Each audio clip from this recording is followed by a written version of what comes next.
Kas rytą saulutė laiškelį rašau, kas rytą saulutės aš tyliai prašau, šiltais spindulėliais visus apdalink, nuo mano takelio šešėlius nurink.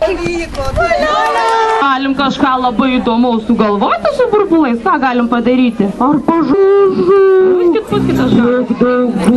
Linkiu jums visada būti draugiškiems, klausyti auklėtojų ir tėvelių, nesimušti, nesistumdyti. Sveiki, vaikučiai!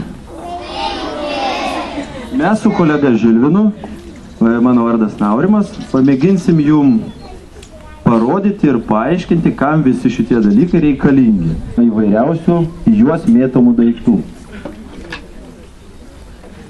Akmenukų, didesnių už galvą, pavyzdžiui. Šalmas reikalingas, aišku, apsaugoti galvą.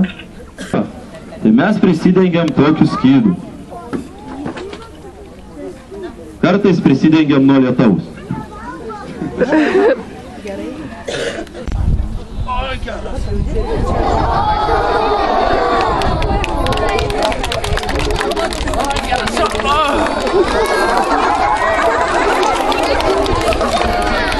Man labai smalsu, aš ne viską suprantu.